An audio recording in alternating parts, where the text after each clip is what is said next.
All right, welcome to episode 14 of the Bedroom Studios official podcast. I'm your host, Michael Butts. Joining me today is none other than Tony Trimper of Callehan. How are you doing today, Tony? Great. Thanks for having me. Well, thanks for stopping in there, guy. Mm-hmm. So, obviously, you're a very known individual. Everywhere you go, it can be in the province or out of the province. Someone will be like, "Yeah, I know Tony." Okay.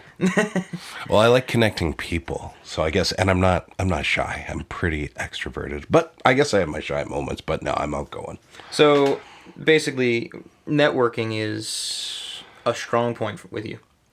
I think so. I mean, yeah, we all have our strengths and weaknesses, but I kind of came out of the business world and retired from the day job last March. But so that was all about networking and connecting. But and I do love connecting people. Like often, I'm from the Valley originally, connecting Valley musicians and city musicians, but just connecting people. So yeah, I guess networking is the all-encompassing word that definitely makes sense for that. And you're originally from the Valley, too, so that was as simple as you go up there one time and be like, "Hey, have you heard these guys from the city?" Yeah, and I mean, I love being in the Valley, and when I moved to the city back here from Vancouver Island, actually, but when I came back, I was tempted to move back to the Valley. Business-wise, it made sense for me to be around the city, so I always want to be on this edge of the city so I can get down that 101. True. I do like the Valley. I mean, technically, with Brian Doucette, another friend of ours, I went as far as Yarmouth. Oh, yeah. I did Aylesford with him twice, so technically I've been to both ends of the province. Mm-hmm. I can check that off my bucket list. But where I'll always go is I'll go Wolfville. Yep. Always. Yeah, I did 2 rounds at Acadia, so I mean, after I finished my undergrad, I did not want to leave, and I tried to stay in Wolfville, but it was time to go. So you said 2 rounds, you did 2 degrees? Yeah. I did a undergrad and a master's degree, both at Acadia. So, yeah. And these were in, like, business? Or? Well, I started off in business in the undergrad and then switched to recreation management. This was the 90s, and it was funny because everyone was talking, well, with the internet and the computer age, we're going to have a shorter work week and people are going to have a lot more time for recreation. So I heard someone say that a recreation degree, which they don't offer or not in the same way now, is basically a business degree with personality because it's all the same core business courses. So, but yeah, so I know all about leisure and recreation and having fun. So that was the undergrad, but people, close friends know, but my master's degree is in theology, so it was a master's of divinity. So really, in another lifetime, I was a youth pastor once upon a time. So wow, mostly in Alberta, but I was a youth pastor. It was taking kids for coffee and ran big events and stuff too, which was great. But piercing ears and stretching our earlobes in the youth room and whatnot, and I was the youth pastor that really connected with the fringe kids, I guess. So basically a glorified Claire's, just piercing the ears? No, there's a little more to it than that. And they had the parents' permission, but yeah, so got close to a lot of people in Alberta, and I love Alberta. Just came back from there, actually. Yes, you were there.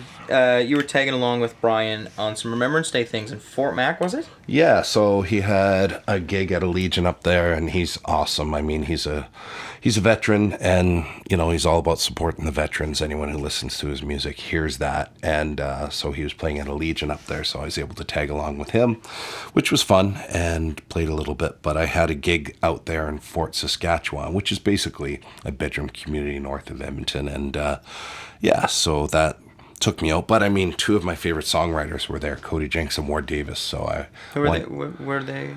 Who are they? Well, if you like Waylon, you will love them. Because anyone who listens to me says, well, country music is one of my favorite styles of music. People probably don't think that off. The country music would be my favorite music. Well, you have a song called Hey Willie, so. That's true. But not music that's on the radio. Like, yeah, Christofferson's my all-time favorite. My first tattoo was the Flying W. I can't show you because it was the first tattoo, so I made sure it was in a well-concealed place. But so a huge Waylon fan. Yeah, and I mean, Cody Jenks, Ward Davis, Coulter Wall, Sturgill Simpson, Tyler Childers, they're all kind of in that same boat of real music. Don't just have to say real country music, but real music. So Ward Davis might be my favorite modern day songwriter, and he's written some songs with Cody Jinks. And yeah, Cody Jinks been around for maybe 20 years almost, and originally he couldn't get a record deal. Now he doesn't want one. He's just built such a huge following, and I mean, he could probably stay in Texas and just, sell out shows, but he travels quite a bit now. So and At this point, what's the point of labels, Yeah, and Ward Davis wrote a song. It's interesting, as a songwriter, he wrote a song that Merle Haggard and Willie Nelson covered on the album they did shortly before Merle died, and it was interesting hearing his take on it, because he worked hard to be a songwriter more than a performer, but people don't buy music like they used to. And I mean, here are two of his heroes that recorded his song, and he was surprised, like, wow, there's not much in royalties from that, right? Now, I mean, Willie Nelson and Merle Haggard, I mean, they're not Taylor Swift today, thank God. But how I see these guys, these old stars, they're considered, how I see it, is the Einsteins of music. That's how I see it, So Einstein, was a renowned quantum physicist at the end of the sentence of his time. Sure, but right. And everyone stands on the shoulders of yes. That. Yeah. That's how I see, all of the members of the Highwaymen and everybody back then. So even like Hoyt Axton, who actually wrote a lot for Waylon. Mm-hmm.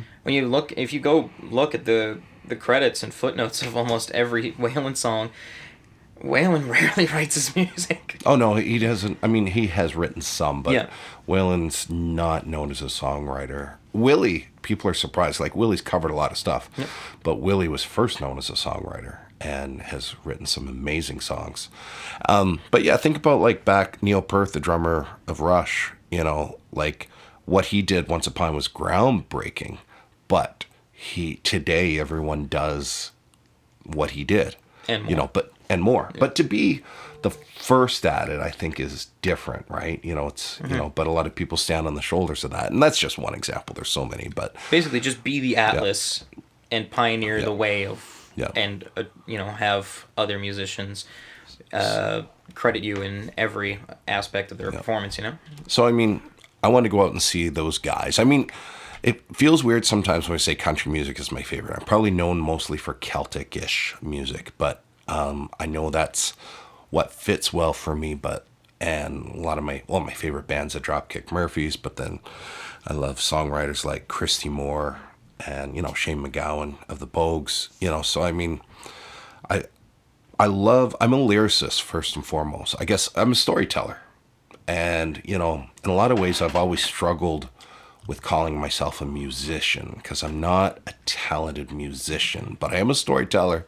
And being a storyteller, part of that is being a lyricist, which I feel is one of my strengths, but also being a performer, because, performing the story and sharing the story with people. So I mean, we all have our strengths and weaknesses, but I've been blessed to just have so many talented musicians around me.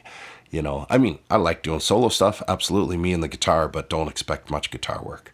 We'll have some stories and we'll have a good time and drink lots of beer. But yeah, and I feel my singing's improved a lot. But it's again, I'm not going to sing Taylor Swift. We all have our niche.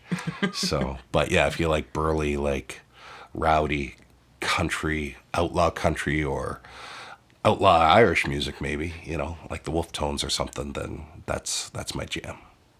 So what was the first song you ever written? Was that Celtic? Was that country? Was that dad rock? Actually, that's an interesting question. And I mean, a lot of what I learned was from one of my best friends, Ryan Roberts. He's one of the most talented people I know, and he lives in the Valley, originally from Glace Bay. But so I was learning some songwriting from him. So the first two songs he and I wrote together. Second one being Tornado.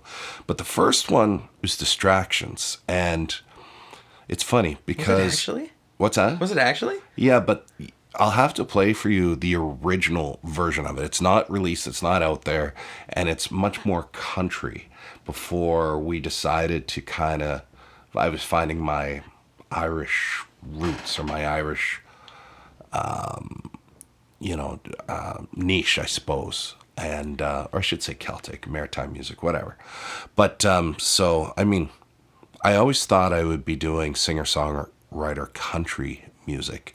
And I'd rather not have labels, I guess, but everyone wants to label something. But I'm definitely more in the Celtic vein. So, distractions, but then change the words completely from what Ryan and I wrote and made it, I don't know, 3/4 time or 6/8 time, and made it definitely like a more of a Celtic jam, which is usually always the second song of any Callehan show when, in the first set, because it's just a fun beer swinging song. It's sometimes it's funny. Singer-songwriters, we want people to hear our own music. Sometimes when you're doing that 3/4 time or 6/8 Celtic stuff, even if people have never heard it before, they don't necessarily listen to it much at home, but in the bars they like swinging their beer and they get into it, right? So it became kind of cheesy lyric Irish song, which sometimes when I played it in Ireland, I feel a little silly, but it's fun. But the first version was very dark, deep, and raspy country. So I'll play that for you at some point. It's not released, like I say, so if anyone wants to hear it, they'll have to reach out to me. Have to put it on a deluxe album. Yeah, or the hidden track way down deep, because it's the first thing I wrote. But, but it's, I don't know, I do like it. But it's definitely not a party tune like the main version is that came out. So yeah, and that was back, I think that was 2017 or 2018. So I'm still kind of new to this, I guess, So, but it was after a breakup or whatever. So, and actually, well, it was after the rebound breakup after my divorce, right? Oh, jeez.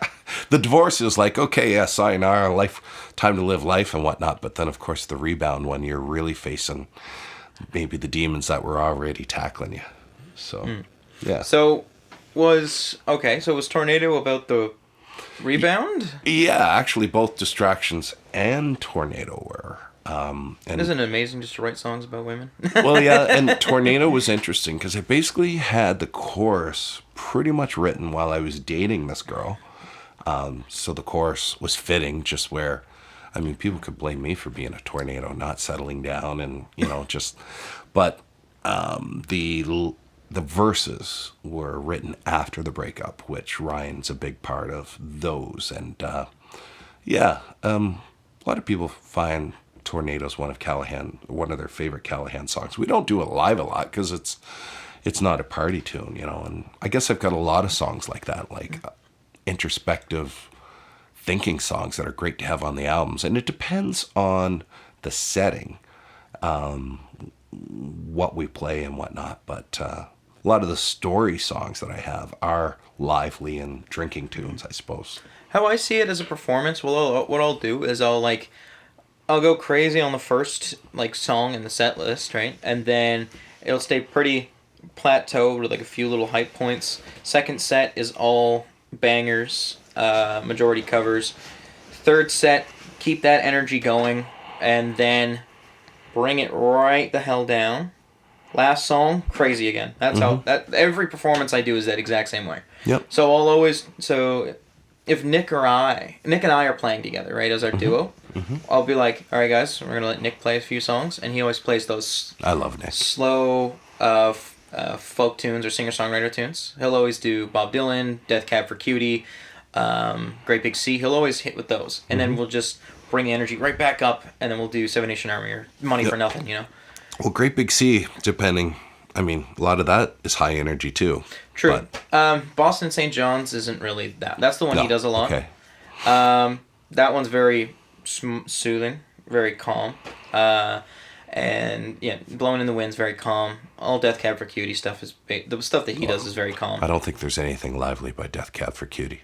Is there? Yeah. Okay. Crooked And Teeth is a pretty I good haven't one. listened to him a lot, but I just sort of think of Dashboard Confessional along the same lines. But yeah. Crooked Teeth is a really song that makes you just want to do that, just bounce. The two he does is Your Hurricane and I'll Follow You Into the Dark. Those are. Yeah, that's a good song. I know that one. So yeah, the energy just goes right down. Sure. So what I'm saying is your softer songs, you would definitely be easy to squeeze those in at the end of the set. Yeah. And then as soon as your last 5 minutes is there, you hit them with a crazy song, as crazy as your first song. Oh yeah, and I always end whether it's solo, duo, whole band, very lively, and usually Barrett's Privateers is the last song we do of the night, usually. And maybe there's an encore and whatnot. We might do an original or Dropkick Murphys or whatever. But, yeah, End Strong for sure. We never, 8 times out of 10, we don't stick with the set list. I'll have usually all 3 set lists on stage attached to each other, and we go all over the place. And the guys, and I say the guys because, I'm using that gender neutral because our flute player is a female. But yeah, they follow me. They know usually right what we're going to. I try to tell them, but even if I don't, they pick it up. So, yeah, so I kind of go with what the crowd is doing, but sometimes in the middle of a set, it's almost like a little break if you're like giving her and you're sweating and you're, my forearms like on fire from just playing so fast and hard. Exactly. But yeah, so. Me and you do the exact same thing. When we take a break, we interact with the audience. Yeah. There's a difference between interacting on the stage and hearing all the applause and all the craziness. Then it's another thing where it's like, we're going to calm down here and we're going to actually feel or actually see how these guys are feeling, Yeah. No, and I hear what you're saying about when I'm in between sets, I'm usually meeting people and chatting, and then I'll dress them on stage after and whatnot too, and giving out stickers or whatever. But sometimes in the middle of the set, a slow song, feels like a bit of a reprieve, I suppose. Yeah, and I have a few, what songs do I have that are calm? Probably the Everything I Need. That song is far from acoustic, but when you put it on acoustic, it's just a 3-chord song. Okay, yeah. And I'm not yelling or screaming. It's just simple, done. I'm trying to figure what else. What else I have is calm. Oh goodness, I don't even know. I think that's the only calm song I have. Yeah. Everything else I'm yelling. But when Nick's there, then definitely there is more calm songs, and it's like it kind of feels like. It's like, okay, we're at the end of the night, it's going to start getting a little quieter. Basically, how I treat it is like the last half hour of the night, I always treat it like a half-hour version of closing time. Mm-hmm. That's like, that song is, it's like above mid-energy, right? So, yeah.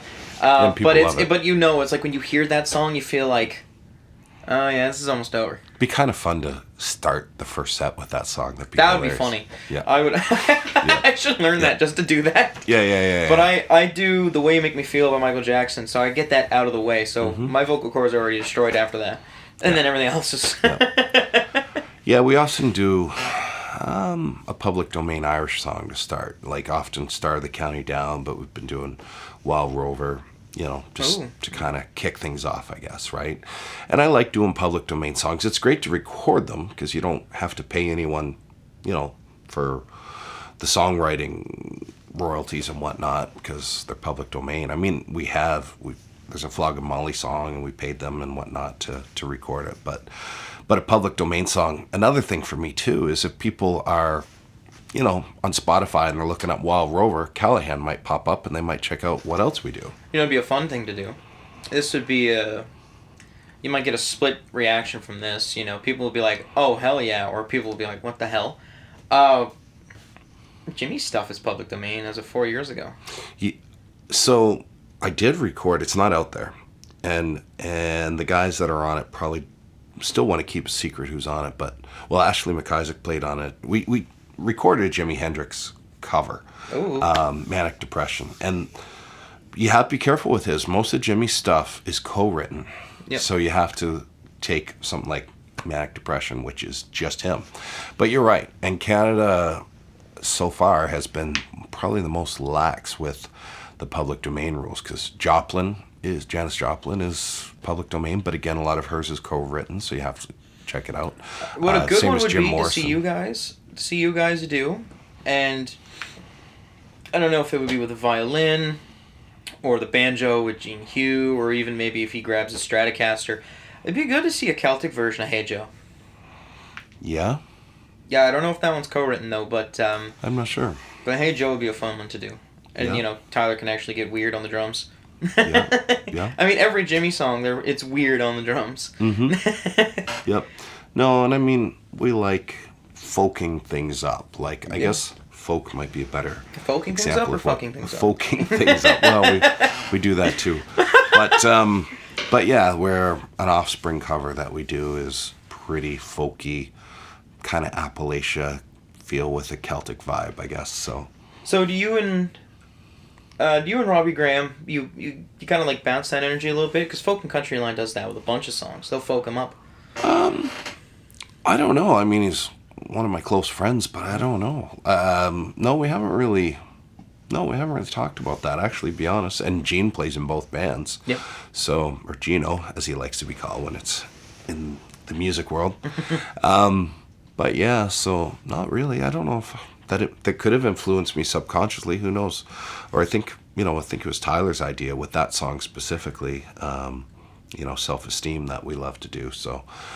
Yeah, because that's a newer one that I hear you guys do. Yeah, I mean, The Offspring's one of my favorite bands. I'm all over the map. You do a real folky version of Gone Away that I like. Yeah, and I've kind of done I mean, there's at least 3 versions out in the mainstream on that, because,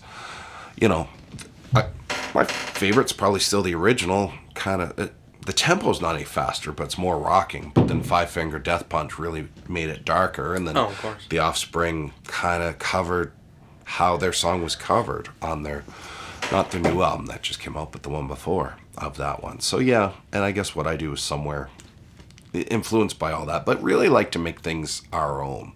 So, because I know we're not a cover band, and when we do covers, some of them, are in the same key and similar to how it was done, but most of them we like to take our own spin on it, and especially as the instrumentation is probably quite different than what it would have been on the album in the first place anyhow. So, and I mean, when I took vocal lessons originally, Roxanne Roberts, who's a great singer, also in the Valley, she always encouraged me, find my key. Don't worry about singing in the key that the album is in. Don't worry about, what the other people in the band want, or if they say that, well, that's not the key. Find the key, right? That's best suits your voice. And that might change. A couple years later, it might be different than what it was then, right? So just find the key. And I mean, I use a capo. I'm not going to be ashamed about it. A lot better guitarists than me use capos too, but sometimes too, I just like a certain way of playing and whatnot. So I don't think there's anything I go up higher than on the 5th fret, but I've seen some great guitar players be way up there, just getting different voicings out of their guitars more than anything. And then the people do the crazy thing where they put 2 capos, like Simon. Yeah, I've done that. I do that on a few songs, actually, and learned that from a friend, Bob Strachan, who's a great musician over in Scotland, and he and I were in the same songwriter course at one point. But yeah, basically can do drop F that way, because if you have the full capo on 1 and then let the low E be open with the other capo on the 3rd fret, it's basically drop F and playing D formation, right? Yeah, so, that's actually that's a way. That's a way to do it. Yeah, so just we play Fat Bottom Girls that way, and She Hates Me. So, which is a fun one to pull out. People don't often expect Puddle of Mud. I mean, the guitar itself is a little bit tricky on this one, but if you go drop D, capo 2, so you're in drop E now. Right. The chain. Okay. Yep. Yeah, chain's a good one. Probably get. Ooh, that'd be fun to see on the banjo. Yeah. The chain, especially with that opening, and then let Teddy do his thing. Yep. That'd be fun to see a folk version of that, and especially because Tyler loves Fleetwood Mac. Yep. It would be fun. Just throwing ideas at you. Oh yeah.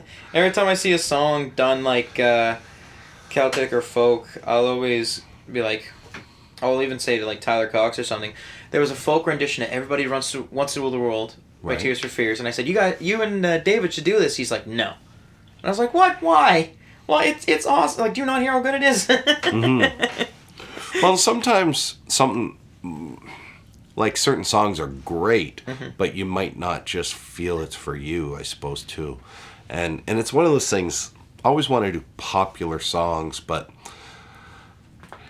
when doing covers, it's nice to try to find those songs that used to be popular that are somewhat forgotten, and then you pull it out and people are like, oh, wow. Me with the Waylon tunes. Yeah. Yeah. Yeah. So. Because I'll hit up Waylon tunes. I'll do Waylon tunes, and sometimes Mom is like, what song is that? Like I did, Let's All Help the Cowboys Sing the Blues. Mm-hmm. And Mom was like, what's that? And I was like, it's on the same album as The Door Is Always Open. Because she knew that one. And she was like, yeah, I only know the ones that are on the radio. That's why I haven't learned Mamas Don't Let Your Babies Grow Up to Be Cowboys or Amanda. Yeah. Because I was like, if I play Waylon, everyone's going to expect those. No offense. Yeah. They're the cliche songs, right? In my opinion, they're the cliche songs for Waylon. Mm-hmm. So if I hit them randomly with like, oh goodness, I hit them randomly with, I did last night, I did Do It Again off the Music Man album. Mm-hmm. Someone might be like, what is that? Is that Waylon? Mm-hmm.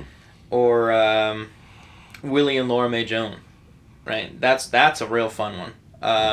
It's just a lot of words. Yeah. A lot of my favorite Waylon stuff was off the Billy Joe Schaefer album, because Billy Joe Schaefer was a great songwriter, and the whole album, that's Billy Joe songs, which it's a cool story about how Billy Joe Schaefer was just so adamant that Waylon was going to record his stuff, but they I don't know if they actually fought, but they came close a few times, just, some interesting dynamics, in the backstory of all that. So, but have you listened to much Billy Joe Schaefer?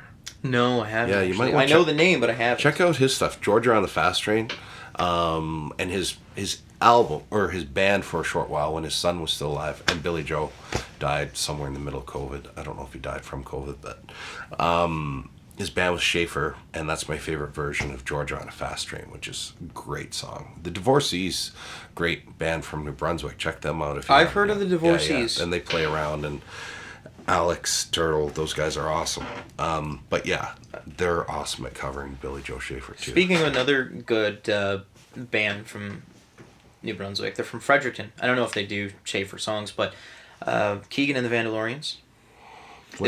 Keegan and the Vandalorians. They've been on the top 30 a few times. Okay. I completely forgot about them because I think they had one or two songs in the top 30 when I started putting songs on there, and then I saw a post that they're playing Pub Down Under in St. John this weekend, and I was like, Keegan and the Vandalorians. Oh my god, I forgot these guys existed. Okay. I like their songs. But yeah, that's another thing. Has that ever happened to you? Like, not just with local acts or something like that, but it's like years ago down the road, and then you'll be like, oh yeah, this band existed. Oh yeah, like a band I saw was touring here, and I couldn't. The problem with playing so much is you don't get to go to other things. But like Elliot Brood, which is a great Canadian band, they've never really busted through, but saw them years ago at Dal, I think 2007 or something, and they were coming and playing again. I'm like, oh damn, like it'd be cool to see them, and I assume they're still putting out material, but they're a great Canadian band. A lot of bands fly under the radar, right? And I think a lot of people make a living doing this, but don't necessarily have to, or don't necessarily break through big either, right? So yeah, Leroy Stagger's another. Like, I heard him when I used to live on Vancouver Island. He's originally, I think, from Victoria, but lives in Alberta now, and has for years. But yeah, he's, I think Steve Earle's he did tour and open for Steve Earle, so That's saying something. Yeah, but great singer-songwriter. And again, I don't know if he'd call himself country music, but he's, in that vein, folk or something. Again, we don't need genres. Garth Brooks said there's two kinds of music, good and bad. That's funny. Oh, yeah. Yeah. Well, I mean, in the mainstream stage, everything needs a genre because... Yeah. Yeah, and then, like, sometimes you'll, crossbreed with genres, and then you get some, like, weird homunculus bastardization of something. So, like, this one song that blew up on TikTok, it was by Blanco Brown. It was called, what was it called?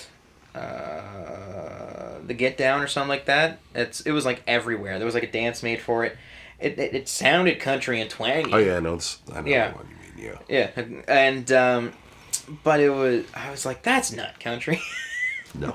I mean, not anything. But it worked for them. Anything past 2010 is how not country. It's country pop. Well, That's how I see but it. again, a lot of those guys are out there. They're just not heard on the mainstream, but they definitely have their followings. Like, and I've heard some people talk that, bro country is kind of going away of the past, like, and thank God. Zach Bryan's probably a big part of that, just bringing more the singer-songwriter stuff that has real grit and real lyrics, because, it is country music, and, Tyler Childers, phenomenal, and he was frustrated that we have to have this category called Americana because he considers himself country music, but What's so bad about Americana? What's that? What's so bad about Americana? Well, no, it's like it's a newer genre label, like Blue Rodeo or Americana before America is Americana. Yeah, They're from the 70s. What's that? America, like the guys that did Horse and No Name, they're Americana. Sure, but it's a very broad category. But I guess for a country artist that wants to be considered country, that's just what Tyler Childers was kind of saying with his beef when he won an Americana Music Award, was that it's country. But I would agree, it is country. Yeah, and Sturgill Simpson won a Grammy under the country music label, but then was not invited to come into the CMAs, when it was in Nashville one year, and he actually busked outside Bridgestone Arena with his Grammy right in his guitar case. So it's, just kind of proving a point, I suppose. But he said, like, Jason Isabel was inside, and, again, that's real music, right? Real country. But, yeah, I have no problem with the label Americana, but I guess, a lot of the country music that I like would fall under Americana, But no one calls Waylon and Willie Americana, but if they're new today, maybe they would. Probably. Waylon does a lot of scenario, story, and story. He rarely does, like, scenario. When I mean scenario is, like, you're just writing based off, let's just say this is going to happen or something like that. But he'll write story scenarios, like Willie and Laura Mae Joan. That was a story, but it was like a scenario because it didn't really happen. But then there's stories, like something like You or I will write, Mm-hmm. Well, like The Road Goes On Forever and the Party Never Ends, right? But the Highwaymen covered by Robert Earl Keen. Yep. So. And of course, almost all your stuff is story. A lot of it, yeah. It's interesting because, and a lot of the upbeat party stuff is story, and I like keeping folklore, maritime folklore, and history alive in ways, and I think that helps do that. And there's so many. So what's your stories inspo for actually being historical, for doing historical songs? What's that? What's your inspo for historical songs? My what? Sorry. Inspiration. Oh, I love history, and I've lived in different parts of Canada, and I'm from Nova Scotia, and this is my favorite part of the world. Love traveling the world, but I love being an ambassador of Nova Scotia, and I love being a host when people come to Nova Scotia and show them what we have here. So and I love history, and there's just so much story that's here. So it's fun, writing story songs, and but I think on the other side of that, a lot of the stuff that don't play live a lot, and stuff that's going to be on a new album coming out, some of it's introspective. Sort of like, one of the older songs I wrote that's some people's favorites is In the Gray. But it's all about living life. It's not, It's about philosophy. And I guess, you know what? Probably if I were taking a university class just for fun, two of my favorite subjects would be history and philosophy. And I guess, with my theology background, a lot of that makes sense too. But Nick's a philosophy minor. What's that? Nick is a philosophy minor. Yeah. So I love philosophy. So I guess a lot of the songs I write would be introspective that way, to hopefully challenge people's thinking, not be pushy, challenge my own thinking as I'm doing stuff, because there's a couple songs coming out, or one that's out with Christina Martin, 3 a.m. It's pretty dark, but it's kind of philosophical. So basically, I shouldn't say battling, but like displaying a form of existentialism. Like, philosophy is not really my thing, but I mean, I did take a little bit of it in university, but when I hear you describe that stuff, it kind of sounds a little bit, a little existentialism. Yeah, and I guess it's like, we all have our own struggles. We all have our demons. So as a songwriter, those things kind of become public in a way if you're going to write stories. Be honest with your songwriting, right? So, and it's fine. Oh yeah, and a lot of your early stuff, like I've heard that, like you're sort of like the male version of Adele or Taylor Swift with some of your songwriting, right? So, they could thank their exes for making them famous, I'm sure. But, well, they did it on their own, but they had good material to go by. So, I mean, sometimes when we're hurting and we don't feel like songwriting might be the best time to sit down and work on it, right? Because I put all kinds of notes in my phone, and sometimes I just go back to the earliest part and like, oh yeah, this, and then it might be 5 years ago, but then take from it and write. Like there's a song I'm working on right now where I think the chorus is done, but again, just kind of went back to my phone. It's like, oh yeah, that idea. I actually did that when I started writing the blues. The second song on the first Sweater Weather EP was "Teach Me How to Love Again." So Nick wrote the guitar, and the song's built around that. But I actually had a song that was a pop tune called "Teach Me How to Love Again," and it was this upbeat, bubblegum sounding song in A major, and I just took the chorus. And I literally just took the chorus out of it, put it in this C blues song, and then just became one of the more upbeat songs we have. That one it was written about somebody, but it kind of was just like, obviously I wasn't with that person anymore, so I just was like, yeah, it's not gonna happen. I'll just take it, put it here, and I was talking to somebody at that point, and I was like, meh, you know what, maybe I can get out of my cycle of being single, and maybe this person can teach me how to love again. Yeah, and a lot of my songs aren't necessarily autobiographical. Some are, but some are more like maybe fictional settings that go along with what I was feeling. So story scenario. Yeah, like 3 a.m. If you check out that song, it's kind of dark. I'll have to listen to it again. Or it's like it's song Ted and I wrote. That's it's not a great version, but there is a version out there online called Green Fields, which is definitely not about us, but it's about a country guy that leaves his wife and family going looking for excitement, goes to the city, becomes an addict, and then feels the only way he can go home is to die and be buried there.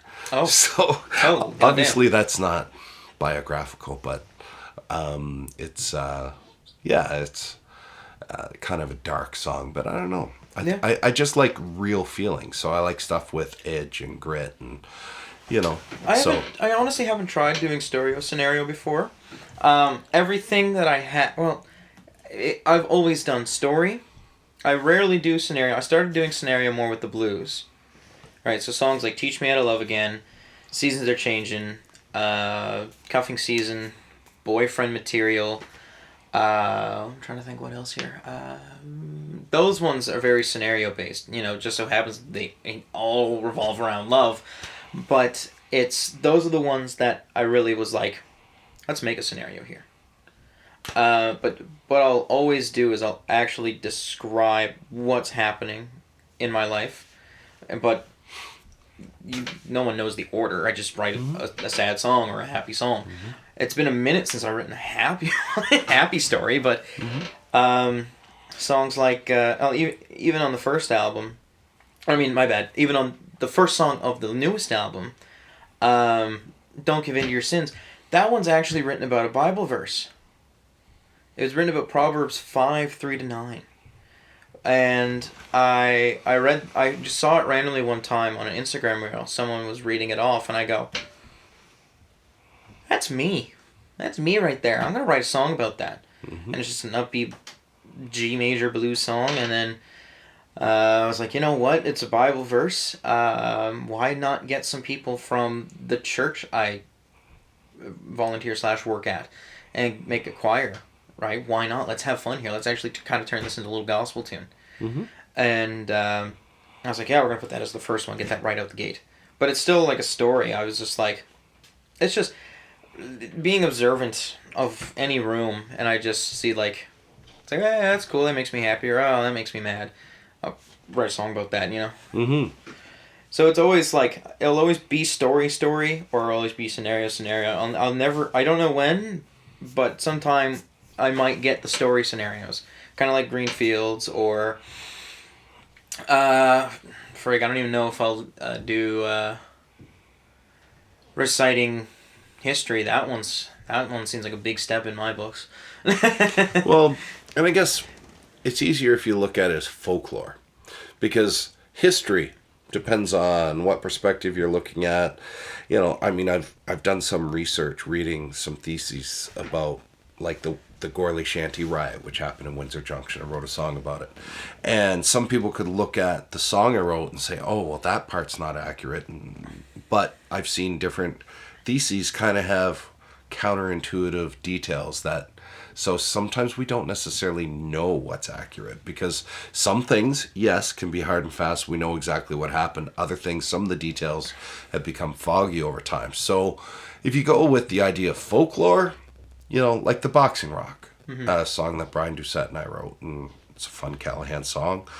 You know, a lot of people in Shelburne say, hey, Boxing Rock, sailors actually used to fight on it back in the day. Some people will say it's folklore, but I mean, I'd say just go with the folklore idea. I mean, there's so many, you know, ghost stories around Nova Scotia. Can you say those are historic? No, they maybe happen in a historic setting. I'm not going to say certain things didn't happen, but yeah, there's a song Tid and I are working on that happened on Sable Islands, supposedly, but probably didn't actually happen, because there's so many cool ghost stories around here, and you know, so, and you know, we like doing pirate type stuff, and pirates and ghosts and all that stuff kind of get intertwined. So never let truth get in the way of a good story, I've been told, right? So, you know, yeah. never let truth ruin a good story. I think that's the quote.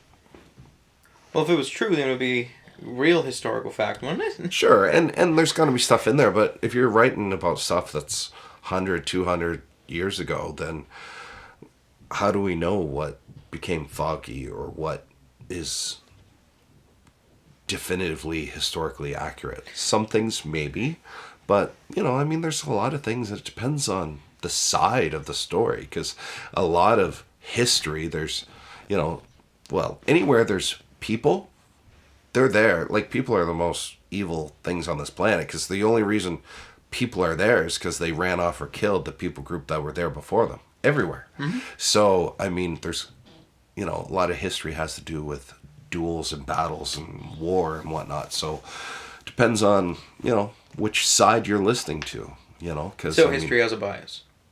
Oh, I think so, because it's the winners of wars that write history, right? So true, you barely see the losers write their sides. You know? Like, I mean, in a lot of the songs, you know, I pick on the British, but people don't mind picking on British or Americans. They're both fun to pick on, but especially, yes.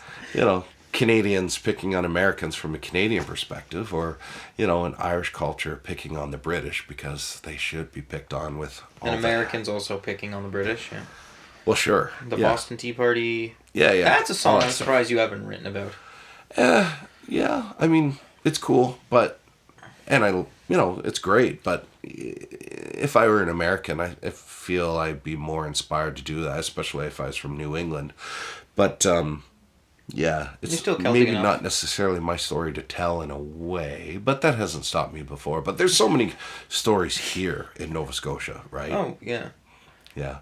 And this probably, did you only write when you got back from out west, or were you writing even out west? Oh, like way back? Oh, I mean, that's way back, like 2007. No, I wasn't writing anything. I mean, as a kid, there'd probably be some, I don't know, it still exists, some lyrics of songs that I've tried to write and whatnot back when, and maybe some poetry and whatnot, right? And because I've always been drawn to, outlaw country singer-songwriters.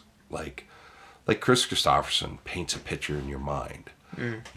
He's basically, my favorite poet was always Robert Frost, who's, used very simple words to paint a complicated mosaic, so I like something that uses simplicity but becomes profound, if that makes sense. Like Christopherson or Robert Frost or John Prine in a lot of things, or a lot of Willie stuff. What a cool thing to do. And this could probably be for like an album opener or something. What a cool thing to do would probably be get an anonymous poem and then just make a build up around that. Yeah, I hear what you're saying. Find like an old poem or maybe a sonnet that you did when you were younger, and then just try and make some like background music around that. Yeah. What was it? A good example would be Ken Cash, and actually was the brains behind God's Blood by Jamming Through the Night. He was the writer for it. It was actually a poem. Mm-hmm. And I said to Jacob, here's the music that I wrote. Here's the poem that Ken wrote. Mm-hmm. Take as much as you want out of this. Find your chorus, find your verses, all that jazz. Mm-hmm. Done. Mm-hmm. And he did, took a big chunk for the chorus and the pre-chorus. He took a chunk for the first verse. Then he made his own verse. And it's good. It's got a bit of duality based on the two verses. Yeah, and someone has to realize, Hank Williams has one of the best books I've read about songwriting. And from way back then, and it still holds true today, basically everything he said. But one of the things he said, so many fans and people would send him poems and say, can you put music to this?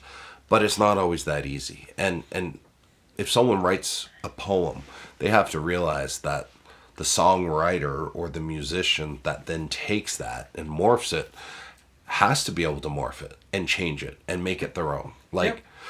Billy Joe Shaver had problems with how Waylon Jennings was performing some of his songs, but the songwriter has to realize that, hey, the musician has to make it their own, and you may not necessarily like 100% of what they do.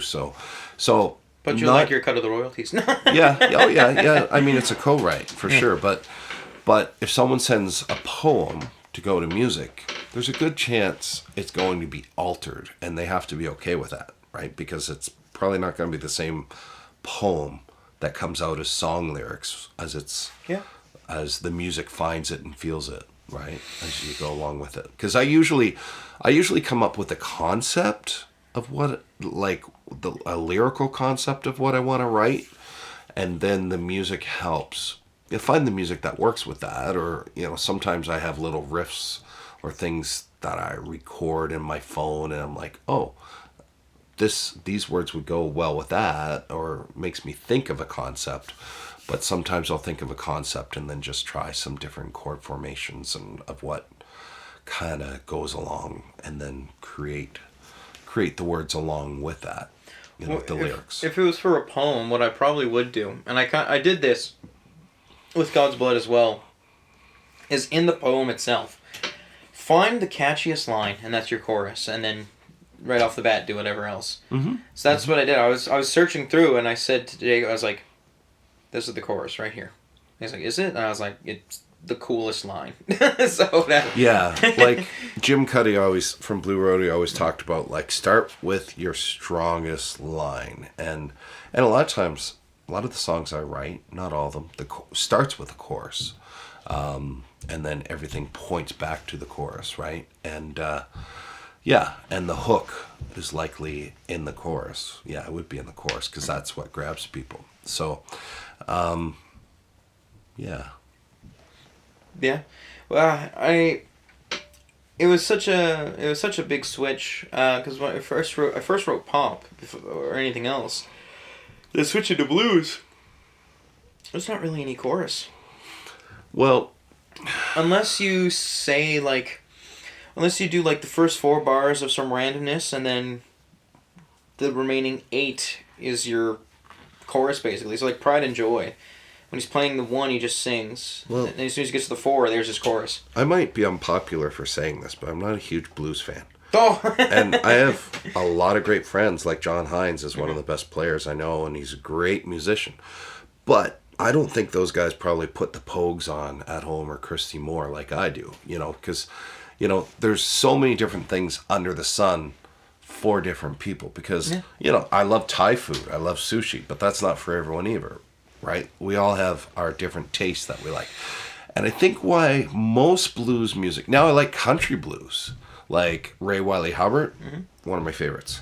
But I think it's because lyrics are the probably the most important thing to me.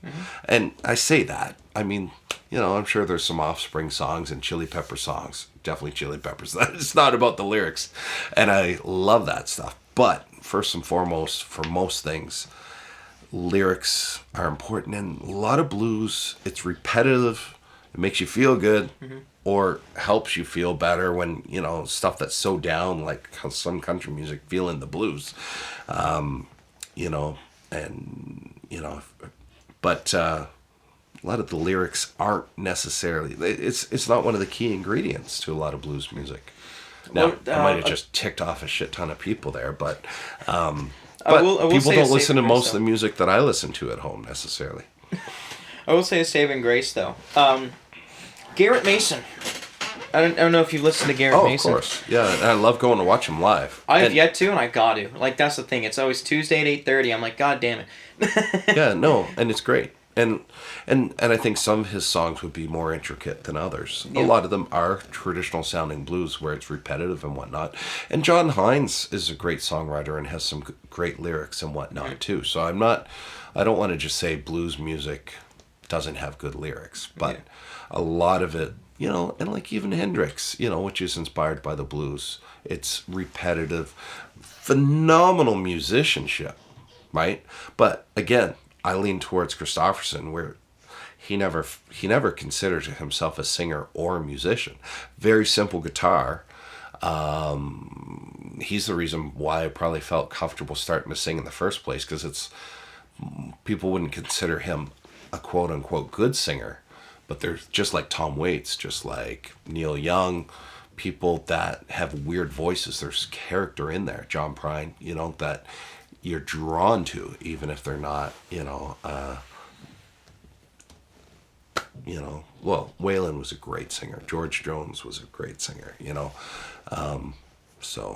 or, even operatic singer or something, Yeah. So yeah. The reason why I brought up Garrett Mason, though, is I listened to his album all the time, Love and Sound. His song, obviously every song's got a chorus basically. I find that he has a good take on both. Like, he's got compelling lyrics, and then he's got breaks for his playing skill, which I like. A lot of people are like, songs should be about 3.5 minutes. There you go. And if you want to extend it, do it live. That album is almost an hour, and it is a mixture of both. Like, it feels like I'm listening to live, because it's all these cool little solos and jam spots. And Garrett Mason is not worried about becoming mainstream. He's not worried about being played on the radio. He's not worried about becoming pop. Yeah. And that's cool, right? Like, if you want to, fit the mold, get radio attention, maybe even a 2-minute or 2.5-minute song, because, with Apple Music, Spotify, or maybe originally Napster or whatever, it's like attention spans are so short. We used to buy an album or a CD or a cassette tape, and you listen to the whole thing and you get to know every song on there. Yep. Now people don't. Like, within a few seconds they'll switch to the next thing, because we have millions of songs at our fingertips on these little devices. So, but Garrett Mason's not worried about fitting that. He doesn't have to. He's happy doing what he's doing. He wasn't worried about becoming as big as his dad was or anything like that. He's got his niche. He lives his life. And I think a lot of times too, we don't need to make it in the way people used to, but build a following, build a brand, and eventually you get super fans, and people that want to support you and help your music to grow. And, like Cody Jinks, never worried about fitting in or being on, Billboard or country music radio. That's kind of like Justin Mackey's song Shelf Life. Okay. I don't know if you've heard him play it from the times he's been here. If he was playing it then, yeah, for sure I would have. And I still follow Justin and a lot of his stuff. It's great. The song is about like he wants to know how long his shelf life is. It's a song about being able to make it.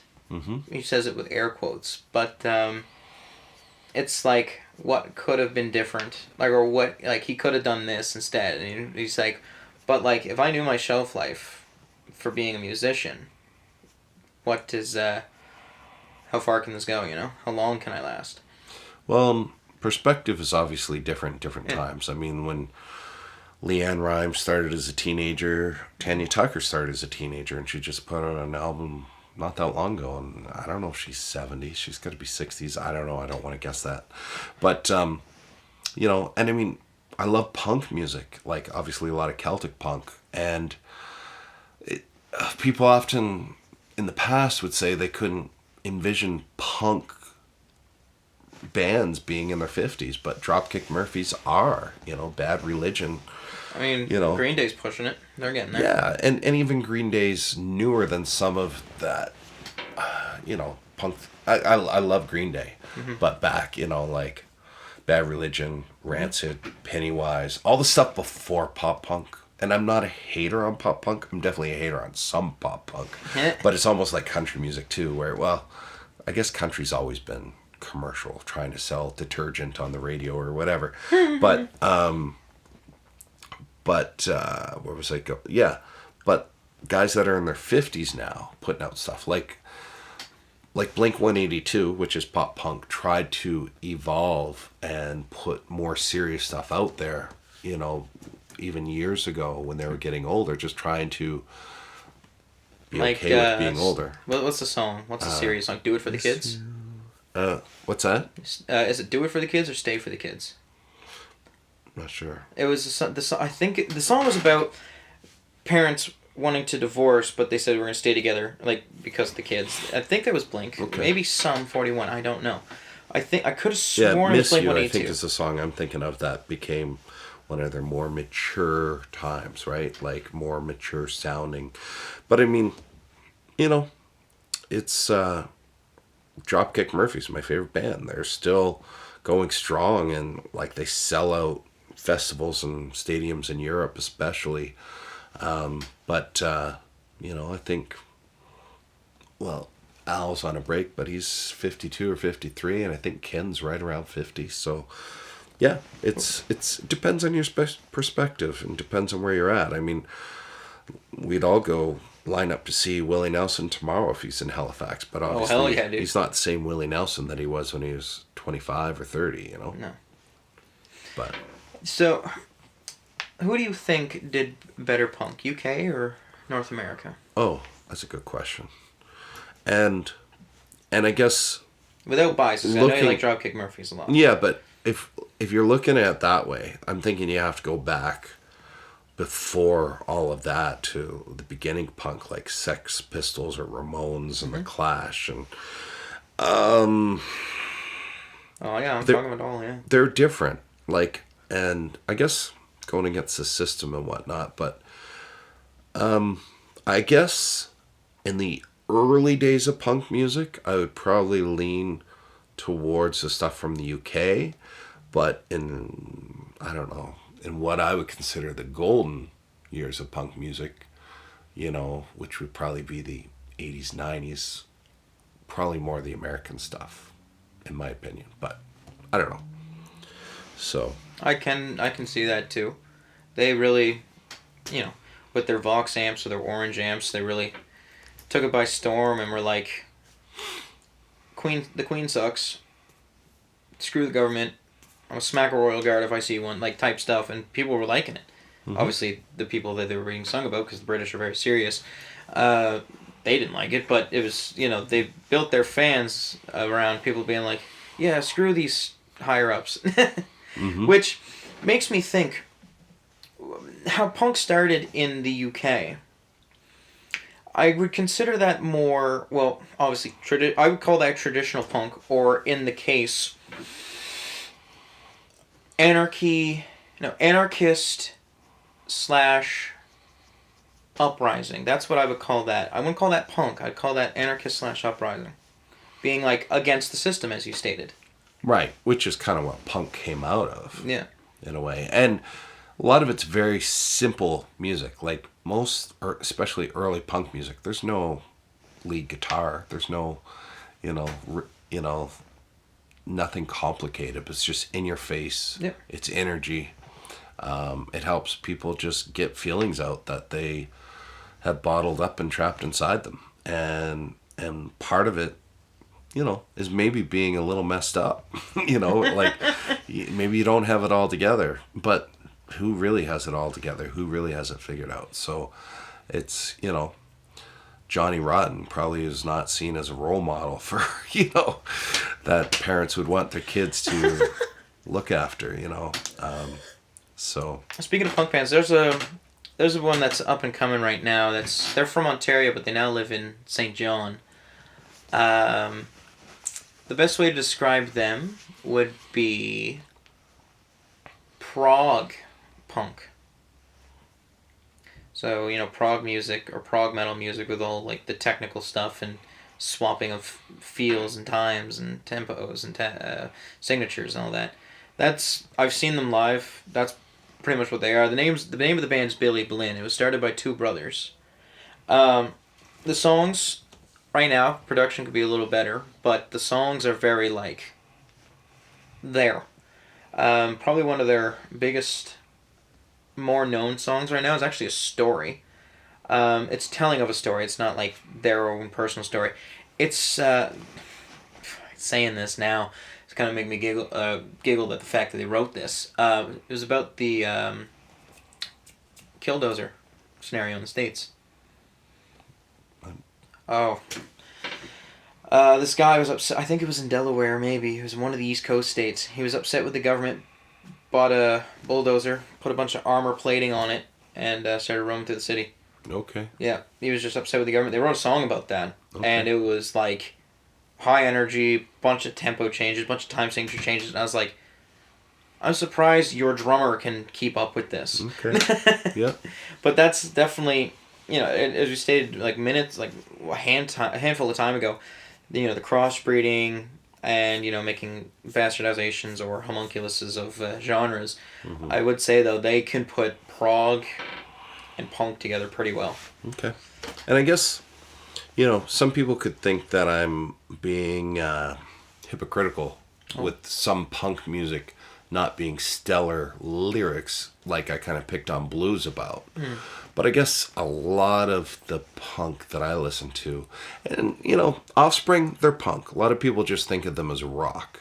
But they do have a lot of great lyrics and stuff that they do. And I know they're definitely Flog and Molly definitely has amazing lyrics. Or the Mahones, who are Canadian, or the Tossers. And, that's a lot of the, really the band name alone, punk. The Tossers, is punk enough. Oh, yeah.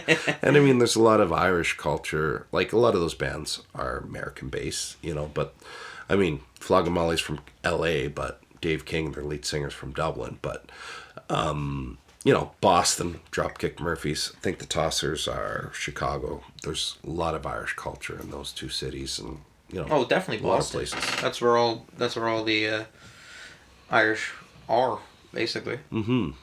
Yep. Well, really? Did you say Chicago?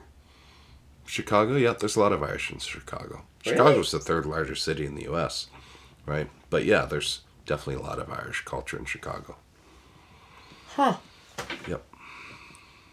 Really wouldn't have thought that. I thought honestly the they went the wherever East they Coast. could I work. thought the East Coast ones would. No, well Chicago is an early city. The first skyscraper was from Chicago, right? And so I guess, in times of the potato famine, when people were leaving Ireland with nothing just to try to come and live and build a new life, they went where they could work because they were the bottom of the totem pole, right? They were You know, a lot of them spoke Irish and didn't necessarily speak much English. So, and a lot of them were Catholic, you know, which was seen as a different religion. Today we see, you know, whether you're Baptist, Catholic, it's Christian, whatever. But so they were the lowest of low society, right? They were picked on just right along of people of different ethnic groups, you know. The Irish were, and I've got a song coming out about that soon, about immigration and how important it is. You know, the Irish, then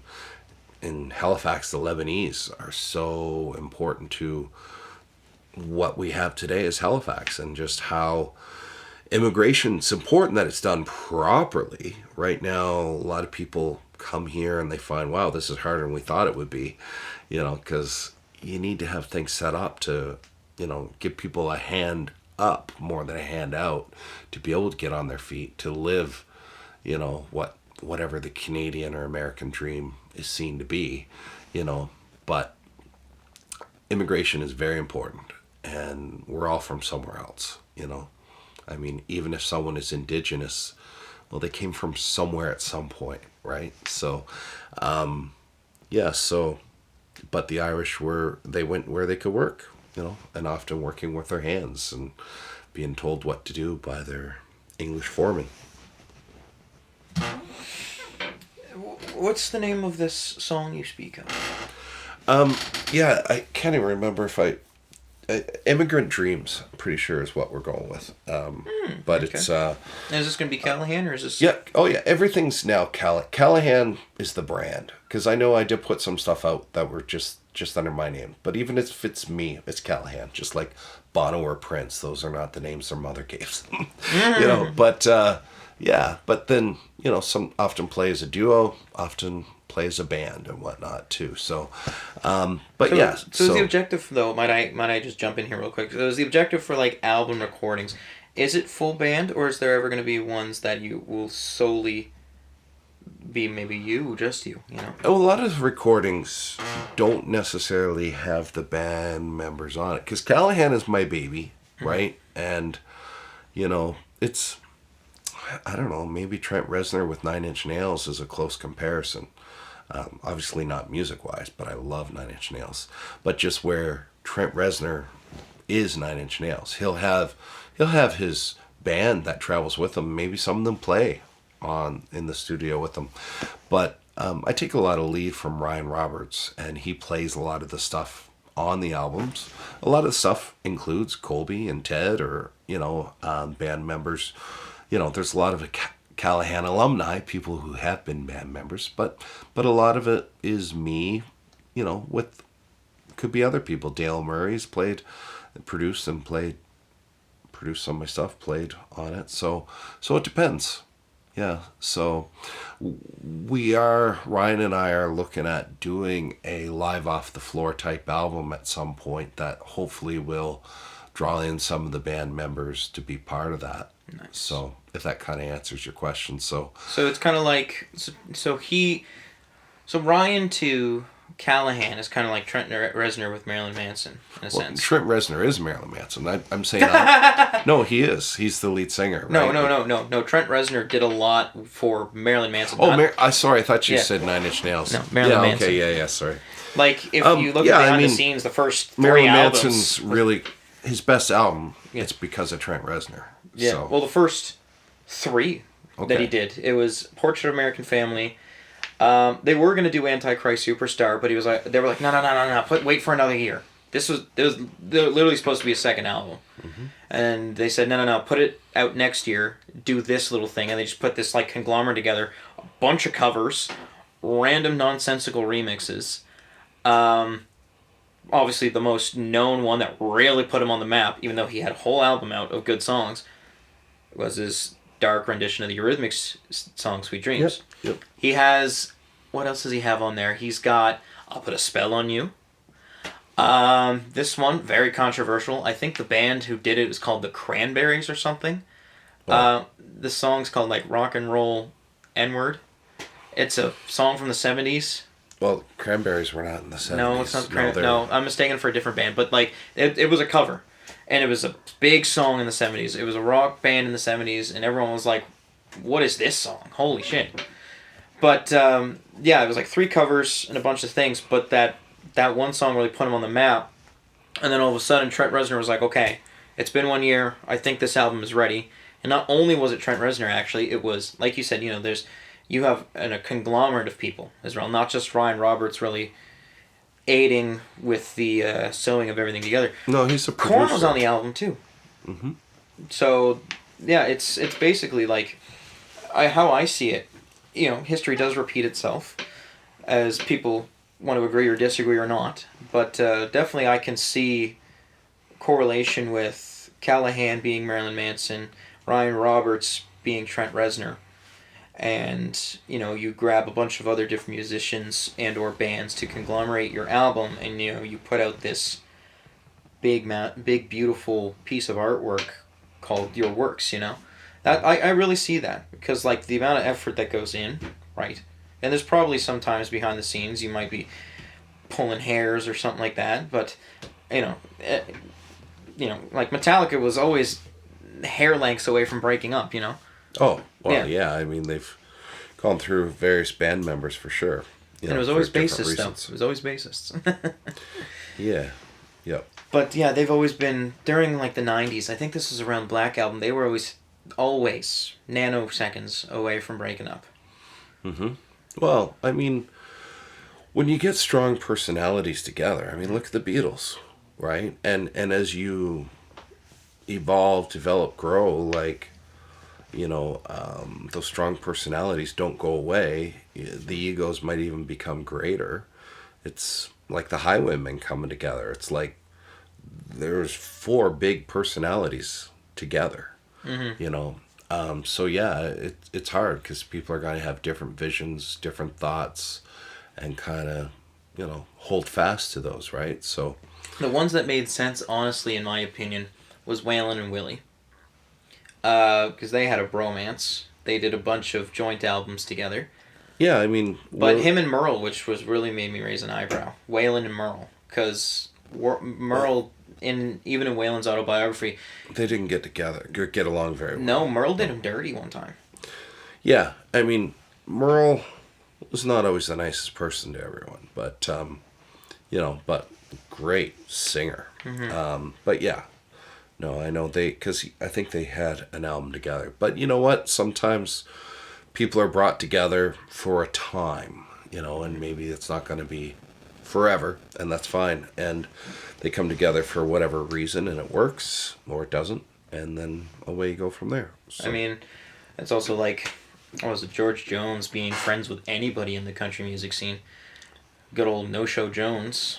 Well, I mean, a lot of them had addictions and problems. Oh, yeah. Johnny Cash, Waylon Jennings. Oh, yeah. What weren't they addicted to? Christofferson for years would not perform sober because he was too self-conscious of his voice. But then he was in the movie with Barbra Streisand, A Star Is Born. Like, that was the 2nd or 3rd rendition of that movie. There's I think there's 4. It's come out so many times, it's funny. And obviously the newest one with Bradley Cooper and Lady Gaga. Mm-hmm. But he saw himself in that character and realized, I got to sober up or I'm going to die like that guy. So, which Elvis was supposed to be in that movie, A Star Is Born, with Barbra Streisand, but he died shortly before that. So that's basically launched Christofferson's acting career, and then was in Blade and so many other things as an actor, right? So... But, yeah, I mean, honestly, I can't... All we have is pictures and maybe some videos to depict the past. But it's always impressive or fascinating to see what the terms of networking and workshopping was back then compared to right now. Well, it's different. I mean, the internet changed everything. Oh, yeah. Of course, for better and for worse. Yeah, now you don't have to leave the house to write a banger now, Mm-hmm. Which is, in my opinion, kind of sucks the fun out of it. And probably a bunch of other people can agree as well. But, look at me. Well, I mean, a lot of stuff that was recorded on tape kept some of the errors on it because it was on tape. Like, I think Stephen Tyler was on Howard Stern, just kind of pointing out some things that, oh yeah, that wasn't supposed to be there, and if you listen carefully, you can hear it. Oh, the Beatles use mistakes all the time. Mm-hmm. It was literally a flip of a coin for if they wanted to keep it or not. I forget the guy's name. They recently put a masterclass out because I think he started working when the Beatles were working on Your Mother Should Know. That was the first song he did with them. I forget his name, but he said it was 50% mistakes on their songs. So they'd come up, listen to it, and they go, that sounds like shit, let's keep it. Nowadays it's like, oh no, we'll do another take. Because obviously tape is infinite because it's not really tape, Yep. And I find that, obviously times have changed. Technology has done things for better or for worse. And it has made certain things easier and or cheaper to do. Because now if you ever wanted to go into a studio, right, it's usually by the hour or by the piece of production. You don't have to worry about tape anymore unless you want to put it on tape, which is an extra handful of money, I'm sure. But nowadays, Tyler Cox is guilty for it. He'll add tape saturation onto his songs. Right? So you can have that little... Mm-hmm. I had tape saturation on certain things throughout the album. I'm not a lot of times instrumentation on a song, there's certain instruments you don't even know are there because it builds some of the meat behind it. Oh, yeah. Like Ryan's done that with a lot of my stuff, and keyboards can be great for that, but different things that it just gives something there, some meat to it. Oh, my whole pop phase from like 2019 to 2021 was like that. There would always be underlying things just to add beef to the songs. Mm-hmm. It was because it would usually just be, if there wasn't, it would be 3 instruments. It'd be a keyboard, maybe, or guitar. It'd be bass, drums, and then just sing. Mm-hmm. So it definitely is good to fill in some space. And keep going back to the Beatles here, but they were so revolutionary. They did everything. They were the first ones to get an 8-track in the studio, right? Because everything was done on 4. So now they had extra 4 tracks to put whatever the hell they wanted on. And I Want You, She's So Heavy damn near drove John Lennon insane because the amount of layer and layers and layers and layers on that song. So do you think anyone's still going to be listening? How long have we been going? Hour 17. Okay. Yeah. I was just going to say, maybe we should give something here that if anyone's still listening, tell them the cure to cancer or something like that. Just maybe not that one. If anyone's still listening, private message me at Callehan and I'll give you a gift of some sort. We'll figure that out. Next time, or as well, what I always like to do is obviously everyone is speaking their piece because it's, basic. It's just a general conversation just with microphones in front of you. So always as well, I always let you, even if I'm hosting something like an open mic or something, plug yourself as much as you want to. Take the whole promo for you. I know you're the guest, but take that whole spotlight as well. I always like to, and you're always doing something, right? And let's talk about this real quickly. Mm-hmm. Your new open mic. Okay. Yeah, because you are also the leader or founder of Songwriter Sessions? Yeah, that was the thing I started in Sackville before COVID happened. And it met a lot of people through that because at Pizza Town at the time became a songwriter's open mic or there was different variations of it, but would have a guest who was a key songwriter and kind of interview them in ways, but then a songwriter's open mic. And then I guess when the world shut down, I did it as an online thing. You can still find it on Facebook somewhere there, where I interviewed Alex Madsen from the Divorcees, Andre Pettipas, John Hines, Maurice O'Coin. I won't try to say them all because there's a bunch of people where I'd be in my pub shed, the shanty in the backyard, and interviewing, and then edited it, and then put it out there, and then got back to the Songwriter Sessions at Pizza Town. So I was looking to do something like that again. So I had a couple meetings with the good people at the auction house from downtown. Some of the well, there's the British crown on top of the bulldog as you walk in that I just always irk at a little bit as I go in, but that's just my Irish blood. But we're there. The good people at the auction house were good to have me come in, and every Wednesday night doing a songwriters open mic, 7 to 10, and covers are welcome, but originals are encouraged, because some people said, oh, well, I haven't written anything. And that's fine. Come play what you want to play, right? And I definitely want to encourage people to try songwriting, and to get into it. And Robert Campbell's been great with that, with some of the events he has in Sackville and whatnot too. Just an encouraging songwriting, right? You know who else Daryl started Cameron this? as well. Yeah. Daryl Cameron, yes. Yeah. You know who else has actually kind of started on that? David Muse. Oh, yeah, exactly. And I think it's at Elmsdale he has an event. Lance. Yeah, and David's very encouraging to other people as well and whatnot, and having songwriter stuff. So if I've had anything to do with some of those people running with that, probably not, but that's great. I want to encourage people to do that, but I want to encourage people to... I know there are some people that, through the songwriters session thing we've done in Sackville, wrote some of their first songs, and it was really cool to be feeling like, wow, I helped these people get to this point, or encourage them to do that. Not necessarily in wisdom, but just in, encouraging and maybe challenging. But yeah, so songwriters open mic, long story, at the auction house every Wednesday, 7 to 10. And, on the Callehan website, we try to keep it up to date where I'm playing, or Gene and I are doing the last Friday of every month at the Hub 2 in Dartmouth. And this coming one is my birthday on the 29th. It is my actual birthday. So we're playing there, and we're calling it Celtic Nights. So sadly, I have to host my open mic, so I don't know if I can be there. Oh yeah, don't worry. You're hosting an open mic somewhere? Resolutes. Oh yes, of course. Me and Leon Bullock swap every week. Yep.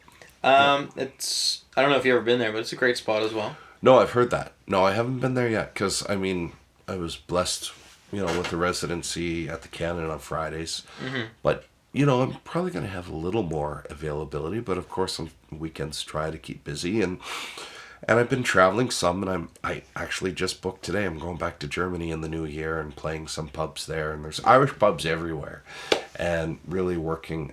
It's working well to build the brand in some parts of Germany, and so a lot of people there are just really encouraging and loving and enjoying what I'm doing, and some of the first people to click like on some of the Facebook stuff and whatnot. So definitely want to be spending more and more time there. I like going to Germany as an ambassador, I guess, of Irishish music in some ways. There's Irish pubs everywhere, and I like going to Ireland being a student of Irish music. Definitely like playing there too, but definitely like learning and just seeing what so many people are doing. So, with going overseas, have you thought of or had to partake in a little bit of the different languages? I mean, don't get me wrong. Yes, I get in Ireland they speak English, yeah. But there's some places that do speak Gaelic. Or if going over to Germany, do they just automatically speak English to you, or have you had to learn a bit? I mean, I know a very little of a lot of languages. So, because... That's everybody. What's that? That's everybody. Yeah. Well, I mean, I've spent 2 summers in the Czech Republic. I've spent a lot of time in Latin America. Really? Yeah, and travel's a passion next to music. Calm down, Hank Snow. Yeah. But, so, I guess, no, I mean, being an English speaker, in some ways it makes us lazy, because everyone else in the world's trying to learn English and speaking to us in English. So, yeah, a little bit of Deutsch, but not a lot. I'd like to know more, but... I mean, I should, my last name, for crying out loud. Yeah, well, I'm Irish-German background, right? So, first time I went to Galway... did this walking tour guide was asking everyone their background. I said, I'm Irish German. She said, so you do everything precisely but tomorrow. And I'm like, and that's pretty, and I'm like, that's pretty accurate, actually. So, German precision, Irish procrastination. I'm the good old, they call dogs, there's a bunch of different breeds, call them the Heinz 57, Oh, yeah, we all are, for sure. Because, so we all have grandmother's from Kaiserslautern, Germany. Grandfather is from Southie, Regina, but he is a second generation German Canadian, right? Because he's the one with the Butts last name. So then my father is a third generation. He was born in Ontario, so he has German Canadian roots. And then my mother being from Cape Breton, which has a conglomerate of a lot of stuff. You may have a little bit of European there. You're going to definitely have UK in there. Well, definitely Scottish. Yeah, so Scottish, Irish, maybe a little British, maybe some European spots. Definitely, obviously Acadian French. Well, I mean, what is left of Acadian French, because it was all segregated down to Louisiana. But I have all that from one little spot in Nova Scotia, and then I have the European German. So basically just... And I'm a mutt, I probably shared where I came up with the name Callehan. That's from your grandmother, right? So my great Irish grandmother was Kathleen O'Callaghan, and she died around the time I was conceived. So my great grandfather, her husband, always thought I was her reincarnated. And it's spelled the same way as the band, right? No, that's not how it was spelled. I changed the spelling so it didn't match anything. Callehan. You won't find that spelling at Callehan. There's spelling in a lot of Irish stuff. The same name could be spelled different ways, but it was the same name, just how it got written down, or sometimes it would hold more true to the Irish language and how it was. So bastardization? Yeah. I guess everything is. Just like LeBlanc was changed to White, right? With like French Benoit often. was watered down to Bennett. I mean, it's just how language works, I guess. So yeah, I just changed it. I don't necessarily believe the story. I like the story, but he talked to me about some of his times in World War I that he didn't normally talk about, right? Obviously, I didn't meet her. I was in the womb when she died. So, but yeah, so I like, it's an honor to her. I have her name. My mom was named after her, so I have the name Kathleen written in a rose tattoo from, a song by my favorite band. But yeah, so that's kind of... it was the great-grandfather telling you stories. Was that kind of like your push to want to be enthusiastic about history? I don't think so. I don't know. I've always loved history, and historic movies. Just, I don't know. It's just always been drawn to times of the past. Sometimes, some historical times more than others, like most people, I suppose. But, yeah, and I think history's important for us to look back and try not to repeat some of the mistakes. Yeah. But, and it's amazing how we as humans have evolved and, developed so much with things like technology and what we can do in medicine, but ethics has not evolved. No. Right? They want to say it is evolved, but it's Nick has told me the amount of times the ethics board has been like, no, you can't do that, for certain things in the master's program. Well, yeah, and I mean, looking back at... Definitely, we don't do lobotomies anymore, so ethics has definitely gone up, Well, but you could argue some people, the idea of lobotomies, they thought they were doing something good, perhaps, as it came out, but whatever. So, I mean, but there's things we do that, people in the past would think would be horrific today. So it's just like ancient spiritual texts, like scripture, is still relevant today because the human condition, we're just as evil as we've ever been and just as selfish or greedy as we've ever been. So I feel like, as we look back in history, maybe some of those lessons we can maybe we're not burning witches at the stake anymore, or,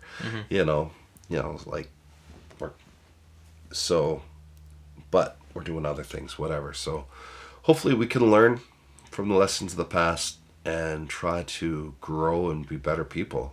And I guess we can't get too caught up on what everyone else is doing. We can only control becoming a better person ourselves, each of us. And then hope that we can contribute to society, and like St. Francis of Assisi. So, or they think he's the one that said, go into all the world and spread the gospel, and when necessary, use words. Right? Just try to. And hey, I don't live a squeaky clean life. No, I'm as hedonistic as they come. But I think what we do what we do is more important than getting caught up in the law and the rules and worrying about what we don't do, because hopefully giving people a hand up along the way, growing together, being a friend, it's all about motivation. Love others as yourself. Oh yeah, of course. So yeah, so that's very healthy way of looking at life. So yeah, if you're able to maintain that bit of healthiness, right? As you say, you're not squeaky clean, but that level of healthiness would make someone think that you are squeaky clean, right? And having that sense of psychological healthiness shows, or if someone has that level of psychological healthiness, shows that they're very intelligent. And a high intelligence can trump, anybody's sins, basically, in my opinion, right? Because if you're smart enough to know, like, hey, you do something bad, but you're aware of it, and you know that actions do have consequences, you're still a good person. That's how I see it. Yep, and hopefully not an evil genius. No. I mean, you can call Oppenheimer an evil genius. He didn't want to drop the bomb after he realized how many people it was going to kill, and then it killed 2 times the amount he thought, and then he was miserable the rest of his life. Mm-hmm. Right, that's just one example. What's another example? I mean, and also, and I will say this, though. I stand by my point. But cynic and complacency runs into the mix. Failure and the worst of expectancy is destined to come your way. That's how I see it. Mm-hmm. Another story in physics, the Demon Core, this one physicist who was very complacent. And what the Demon Core was one radioactive metal ball enclosed in another 2 hemispheres. And as soon as the outer layer closed, supercritical mass, air got ionized. So what he would do is he would measure the radioactivity by the width of a flathead screwdriver. One day it slipped. Of course that happens. He grabs it off. He says, nobody move. Does the math. All right, everyone's living except for me. All right. Complacency. You're a nuclear physicist in the Manhattan Project, so you're incredibly smart. But as soon as complacency runs into the mix, right, not so much a good person anymore. That's how I see it, mm-hmm. right? Mm-hmm. And that's what I strive to do, and that's what clearly you strive to do on the everyday basis on social, like by what is seen on social media, and just being out in society as a musician and a man of networking, public speaking, and all that. You don't let or wish to have complacency in there. So you are very procrastination does creep in at times, and it creeps in for me too. And probably if most people are honest, they feel like, I could be doing more, right? And everyone's their worst critic. Oh yeah, for sure. We're gonna be hardest on ourselves. But I mean, at the end of the day, anyone like if someone mentions your name, they go, oh yeah, I know that guy, I love that guy. And like it's happened with me. I've heard it about you, I've heard it about Brian, I've heard it about, Ken Cashin, Jeremy, anybody in the music scene as a good example, right? I've heard ones that say, oh yeah, I love that guy, and I've heard ones that say about different people, oh, I can't stand that guy, right?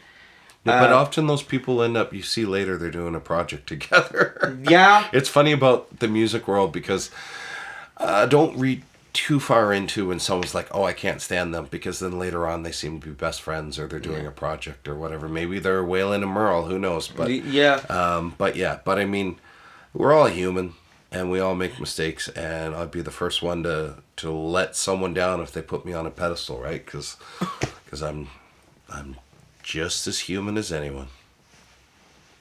I mean, the mindset of accountability still makes you a good person, though. That's how I see it. Yeah. Yeah. Oh yeah. Yep. But no, it was great talking with you. Yeah. Thank you, brother. A lot of stories. Very intelligent person. Yeah. You know, you're a great person. Well, thanks. No, I mean, it's one of those things. I wear, like, I have ADHD pretty bad, and on meds and whatever, and I wear it like a badge. And I love to encourage people, and especially children, that struggle with ADHD, because some of the most successful people in the world, you can't tell me Richard Branson's not ADHD, or entrepreneurs. We're risk takers, and there's stuff that goes along with it. But see, I even forget where I was going. There's a squirrel there, but it's basically, I didn't realize I wasn't diagnosed with ADHD until well after my academic stuff was all done. But it's all just like we all learn in different ways, and just approach music that way, right? Play to your strengths, and have the people around you to make up for your weaknesses.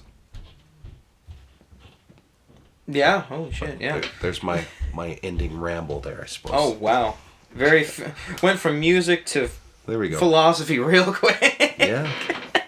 It's all intertwined. Yeah. Oh goodness. Usually they say math is everywhere, but definitely philosophy is. Obviously, if you don't want to, I'm a guy that likes to deal with STEM, right? So obviously, I don't go near those social sciences like psychology, philosophy, anthropology. I don't go or towards the other sociology. sciences. Yeah. So yeah, I'm used to seeing formulas and equations all my life, but when it comes to the point where it's just like, oh wow, if you go down far enough, you're gonna get to one of those. Sure. Mm-hmm. And I mean, I do with Nick all the time. Like, we'll talk about stuff, and all of a sudden we'll get right into stats and psychology, or even psychiatry a little bit. But my strong point is chemistry and physics. Yeah. So it's like, it's rare to find someone that's on that level. Like, very rare. I think I've only met like one person. I think it was one of Cam Hayes' friends who's at Harvard for chemistry right now. Okay. But yeah, it's always good to be able to grasp understandings, possibly go with the flow, or just put your spin on something as well, but don't claim you're a professional in all of it. Like, I'm not a professional in psychology or philosophy. No, a lot of us know just enough to make us dangerous. Yeah. Yeah. We're both dangerous then. There we go. Oh yeah, I mean, we're all dangerous in various ways, or we're all, amateurs, or, novices in many things. Yeah. I mean, and then you can be a novice at anything, and then as soon as you show dedication to it, then novice can go into amateur, Absolutely. go into seasoned. It's like Brian Doucette in one of his songs, and he said this, like, as a musician, we all have to suck first. I remember when I was new at playing live, I mean, there was this country bar open for a short while in Halifax, Ruby's. They were having an open mic. I went to it. The next week I was hosting it. And I mean, and then I became a regular playing there. Like, there's mostly me and TJ Myers, who was brilliant. And I had no business to be playing downtown Halifax in 2018, but I was, and it helped me get better. And that's open mics. Don't judge people if you don't think they're good. And we all have to start somewhere. And you have to suck before you get better. One of my best friends, Dietrich, came in to the bar one night, and best compliment I ever got from him, he said, "You don't suck anymore." I'm like, "Thanks, Dietrich." You don't suck anymore. You don't suck anymore. Oh, but we all man. have to suck for a while and just keep pushing. Yeah. I mean, I've seen everything. I'm an observant person when it comes to the music scene. The people that do, as you say, you how it should be. You don't judge on, everyone has to suck somewhere. And then once they get better, then do it. But it shouldn't, like, the first impression should not be the basis on, like, say, hiring somebody, Well, we'll all have different talents, or all be talented in different ways, right? Like, I'm not going to try, well, sure, I'd like to be, but I'm not going to be the musician that you are or Gino is or whatever. But, I have strengths in other ways. Actually, playing with Gene at Ruby's way back in 2018, I'm like, Gene, I wish I was as talented as you are. And he doesn't remember telling me this, but it was very influential for me at the time. He said, Tony, you're talented in other ways. He said, I've seen you make contact with every person in this bar tonight. I'm like, wow, cool. Okay, well, I'll keep playing to that strength. Yeah. Definitely engagement is something that I need to work on. I always go out and talk to people. I do, right? Mm-hmm. But, it feels good to actually, like, see what the people are saying. Because, it's different from just a bunch of people, like 50 plus people going, woo, yeah. Opposing to you come down and they want to shake your hand and say, I like your originals and I like your choice of covers. What I got a lot was, it's different. I've got a lot of times, the times I played at Loose Cannon, people are like, it's different. And I go, is that good or bad? And they go, it's good. And I go, okay. Mm-hmm. Okay. Yeah. Because, most people, you don't see someone playing, Nick and I do Distant Early Warning by Rush. Okay. Or we'll do some Primus tunes. And then all of a sudden we'll throw in Canadian band July Talk, Mm-hmm. Or we'll throw in, Black Keys is known, but, you don't see a lot of people do Black Keys. Nope. No. Or, some people do Tom Petty, but, people do, late 90s and on Tom Petty. No one really does. My favorite album, Damn the Torpedoes. I don't see a soul besides me do something from that album. But yeah, again, I guess people like hearing something new for once. Mm-hmm. But again, I like to, of course, play the songs that people know, so butts are in seats and they're staying and buying more drinks and, mm-hmm. The bar's doing good in profits, be a show monkey, basically. But it's good to actually have people, because they don't have to. They don't ever have to say, hey, good job, I like this. Right? The fact that they do is, your talent has captivated that audience and has made them want to express their opinion on you, which is really good, mm-hmm. right? You've had it. I apparently have it. I've seen other people have it. It's good. Obviously, you're better at networking than I am. Oh, I don't know. But we're all just different and just gotta keep rolling. Yeah. Definitely, I've seen people dance at your shows, and I've seen people dance at my shows. It's always so different. It's like, man, I'm not even playing cool old songs that people know, and they're still dancing, right? And it takes a second for people to come up and dance, but then as soon as say Tony or say Brian, they'll play older songs, people are already up and dancing. It's like, mm-hmm.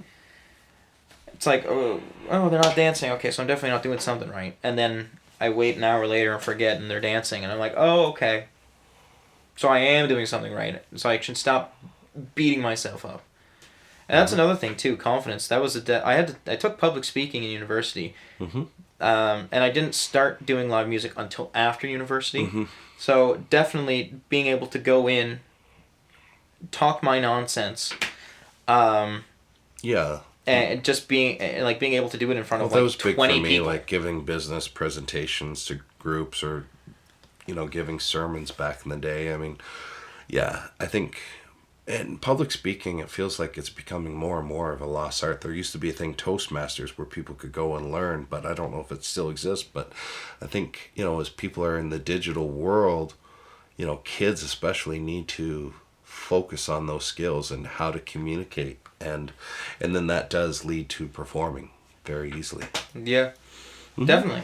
And I will say it was a big help before stepping out and on stages and mm-hmm. playing in front of people.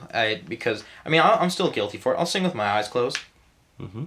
I'll still do that. But when talking, I'll look out into the audience. Sure. I finally started doing the sociables. Okay. So I would always just play, and then that's it, and then take my break, talk to the audience. But now I actually started doing sociables. First one I did was actually at the Eastern Passage Buffalo Club. Mm-hmm. I think I did about 3 or 4 that night. Mm-hmm. Felt good. Cool. Speaking of which, maybe we should go get a beer. Yeah, I'll have an iced tea though, but... Oh yeah, not drink it tonight? No. You had a beer last night, I know. Yeah, the Galaxy. I think it was Propeller Galaxy. It was. I asked that bartender what was sweet, and he said Galaxy, and I was like, okay, I'll have that.